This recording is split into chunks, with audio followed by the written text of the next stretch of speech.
Okay, quit. Stick me off. All right, here. Drum upload seed over at by Amarillo. Well, kind of sort of by, kind of south of it. As you can hear, they're beating the hell out of my truck. Now they're putting the loading ramp up. And next load picks up tomorrow in Amarillo. It actually doesn't finish delivering until Monday and Tuesday. So what I'm gonna do is get the load tomorrow, like I'm supposed to, and because I need to go home, and that's why I got this load, because it has all this extra time on it. I can hearing footsteps beside me. Could be ghosties. But I dropped the load off at a drop yard. I really don't want to take it all the way to the house and back. Just see if I can find a drop yard or whatnot. And I gotta go to my laptop to download that stuff. This phone, for some reason, ain't downloading that from a night app. I've got other drop locations. Hopefully there's one near my first stop, so I can take the load that far. Drop there, bobtail, put myself on PC, sign out, undo it. Okay, I'm bobtailed. I'm more than unladen, and what I'm doing is not going to benefit the load at all. I'm going on to Heber Springs, and then leave out again Sunday night. Go back to where I dropped the trailer at. Log back on, boom, boom, pre-trip. You know, that's what the plan is. And I'll find someplace I can actually drop it in a secured location.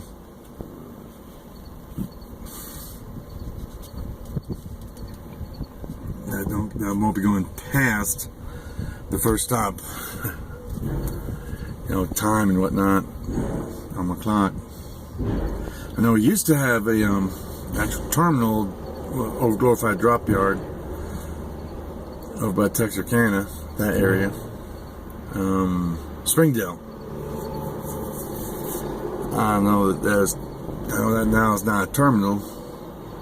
This truck used to be assigned to that one. I don't know if they totally closed it totally down. I don't know. But if that's open, and that'd be okay. I can take it that far. Drop it there. It's secured. Tank filled up on it. It's secured. And I can go.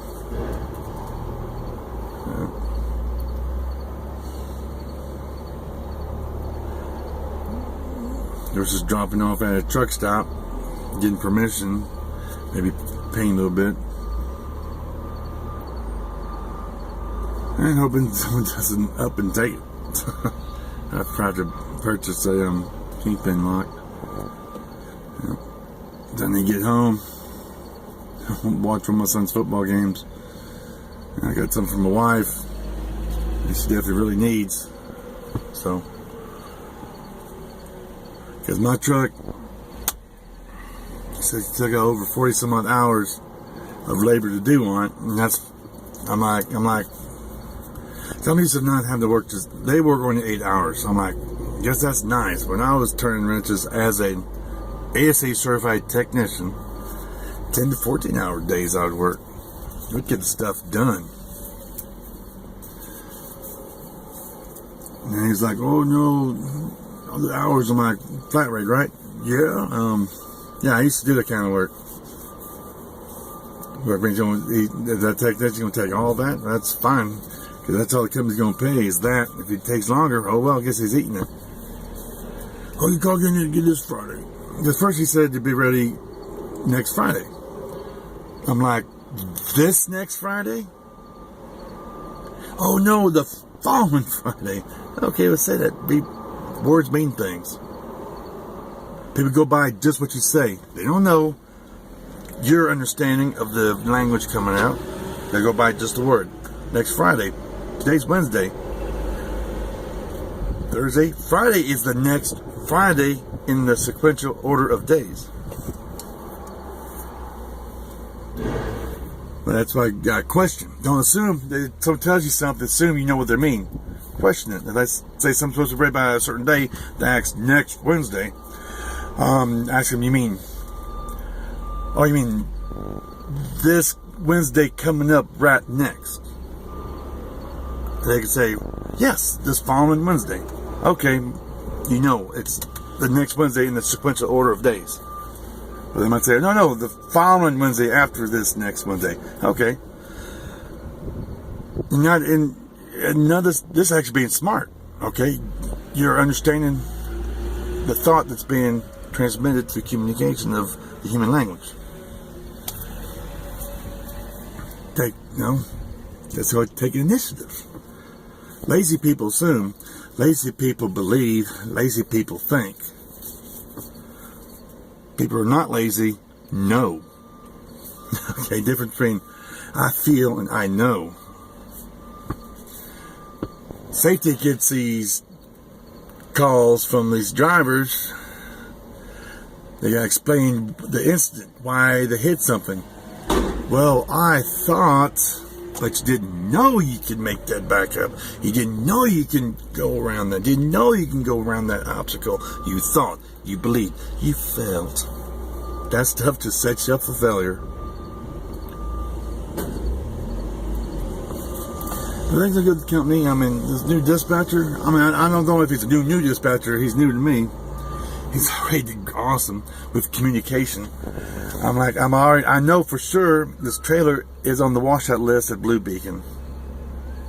He's like, it's done. I'm like, awesome. Every time I tell him stuff, okay, I got that. I get feedback on the communication I give him. That's the only thing I know. My last dispatcher, he just wouldn't.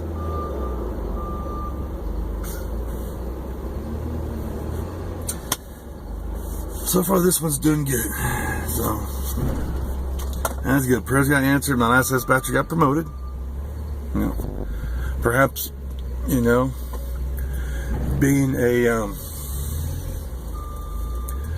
planner might be less stressful because you're just dealing with loads versus a bunch of drivers and whining and whatnot. I think he was dealing with the student drivers too. I don't know. You realize what you can handle. Not try like, I can take on more and end up you sucking for everybody that you're under. Driver, you want to be a driver manager. Better be able to manage those drivers. Not just get by. But you've heard me gripe about that. I'm told many times. But it's been corrected and things are getting better with this company. There's some good rumors. I'm not going to tell you about them because there's rumors. But the things that I want is coming to fruition. Like possibly I can dispatch myself. Already, this dispatcher that I got, he's a dispatcher or driver manager of all the owner ops. At least purchase drivers, wannabe owner ops, whatever you want to call us, of the Memphis terminal. Which I've been saying that for a while. I was like, how you manage company drivers is not the same way you manage. Let's purchase people. We're sergeants. We're upper rank. We're not management. Kind of in the center.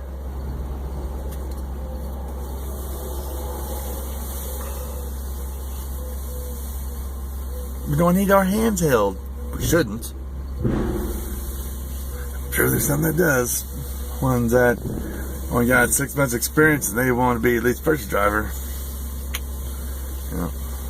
And maybe they can handle it. That's good for them. Me, it was like, worked out better, get more experience. Because I don't want to fail. Make a bad decision. It'll be time to go home and time to watch my son's football game. So that's going to be pretty awesome. and then be home again within a couple weeks because my truck will be done. They said maybe by Wednesday. I told them, yeah, Friday after next. There's going to be plenty of time to get in the POs and whatnot. And I'll call that following Wednesday and say, it's done. Okay, has my company paid it? So the bill's done. Okay, I can just go there and pick up keys and rock and roll.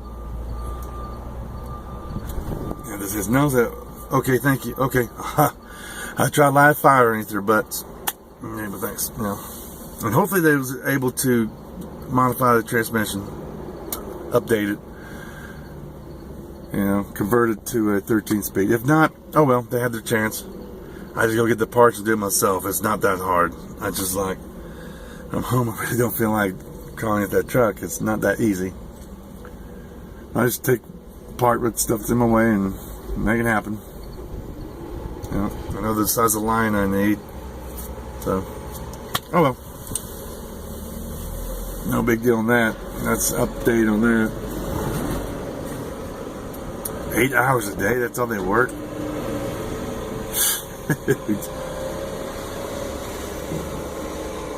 In 2 to 8 hours, I'd have a Humvee on after the test drive. On jack stands, geared hubs tore apart, ball joints taken off, a gig sheet of at least 200 gigs, if not more. Parts list submitted. And that's the bare minimum. There's a lot of times I got more done. Because our competition was Department of Logistics. There's union. It's a union work ethic. But putting out easily 5 to 1. 5 units to their 1. High quality. Yeah. When I got in charge of the alignment shop, I was doing the alignments in 2.5 hours. They said, oh, that's impossible. Fire rate says 10 of 2 people. Well, my assistant worked for free because he was a tanker bar. I was always able to turn 2-man jobs into 1-man jobs because I just work faster that way. But they even watched me. I'd done one. That'd be a truck that had to do camber, caster, and tow in the front end, and the rear axle. Do caster and camber, shimming and whatnot. I mean, do the same vehicle over and over and over. It's not hard. Got certain tools set where they need to be set. Got a little seat with wheels. Yeah. And once I had problem getting the control arm bolts in, I mean this big long tanker bar. I step outside, I made things work.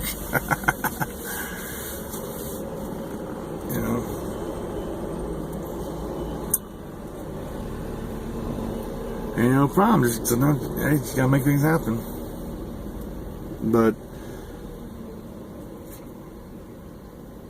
and from that job, ended up becoming a subcontractor for Alaskan Airlines as a ground surface equipment mechanic. That was alright, but that was conflicting a lot with the church I was with, and I'm like, I'm not preaching anything, I'm just pretty much overglorified church member.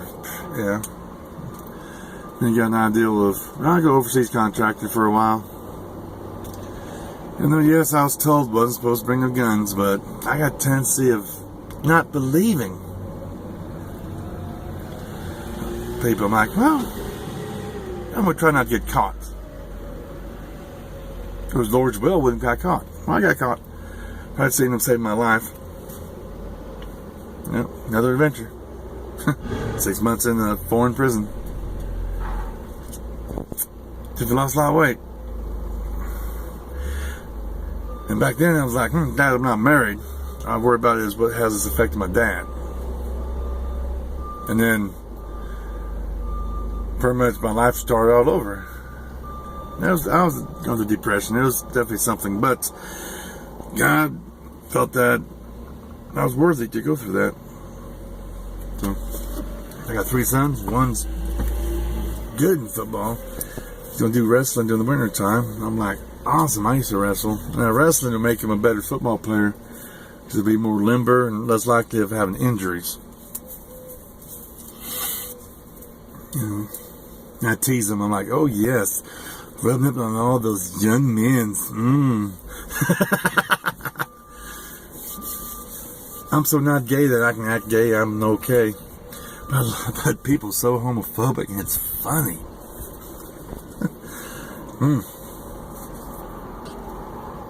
Hey, use their weakness against them. I'm always thinking about tactics. And I'm an asshole. But a good one. A funny one. But, hey, is that it? Reckon so. Body bow.